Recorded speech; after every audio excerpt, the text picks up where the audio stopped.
Assalamualaikum warahmatullahi wabarakatuh. Perkenalkan, nama saya Umi Latifah dengan NIM 341020000024. Mahasiswa Pendidikan Bahasa dan Sastra Indonesia, Fakultas Keguruan dan Ilmu Pendidikan, Universitas Islam Sultan Agung Semarang. Video ini dibuat untuk memenuhi tugas ujian akhir semester dengan mata kuliah Filsafat Pendidikan dengan dosen pengampu Ibu Mailan Arsanti, SPD MPD. Di sini, saya akan memberikan salah satu pandangan atau teori pendidikan dari tokoh agama di Indonesia yang tidak asing lagi namanya, yaitu Kyai Haji Abdurrahman Wahid atau yang akrab dipanggil dengan sebutan Gus Dur. Beliau lahir di Jombang, Jawa Timur pada tanggal 7 September 1940. Beliau sebenarnya lahir dengan nama Abdurrahman Ad-Dahil, yang berarti sang penakluk. Karena kata Ad-Dahil tidak cukup dikenal, maka nama beliau diganti dengan nama Wahid, yang kemudian lebih dikenal dengan sebutan Gus Dur. Gus merupakan panggilan kehormatan khas pesantren kepada seorang anak kiai yang berarti abang atau mas. Gus Dur adalah anak pertama dari 6 bersaudara. Ia lahir dari keluarga yang cukup terhormat. Kakek dari ayahnya, yaitu Kyai Haji Hasyim Asy'ari, merupakan pendiri Nahdlatul Ulama.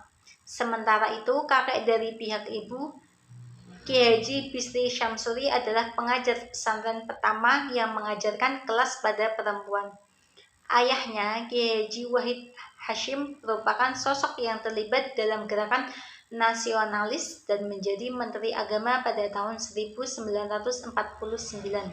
Sedangkan ibunya yang bernama Nyai Hajah Solehah adalah putri dari pendiri Pondok Pesantren Denanyar Jombang.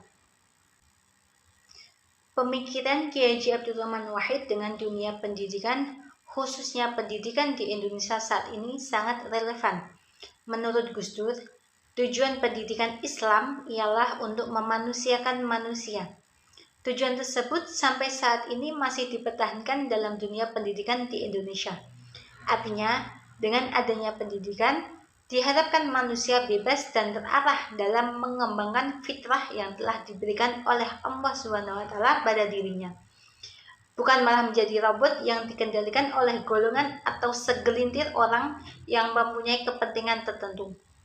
Bahkan, tidak hanya pendidikan dalam perspektif Islam saja, namun pandangan tersebut juga berlaku untuk semua agama di Indonesia.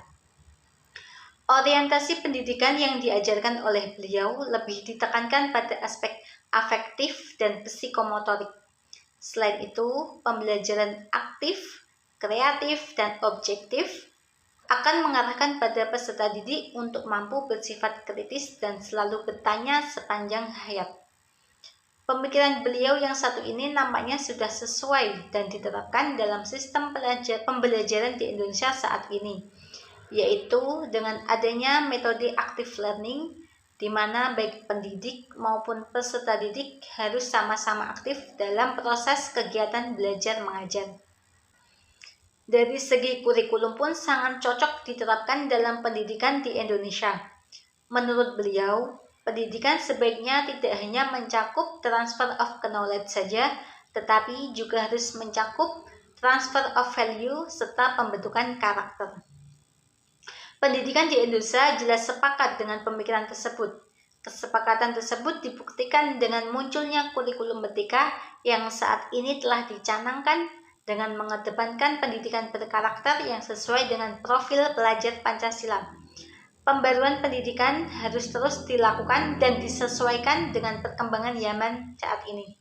Namun, dalam pembaruan tersebut tetap tidak meninggalkan nilai-nilai yang terkandung dalam agama Islam.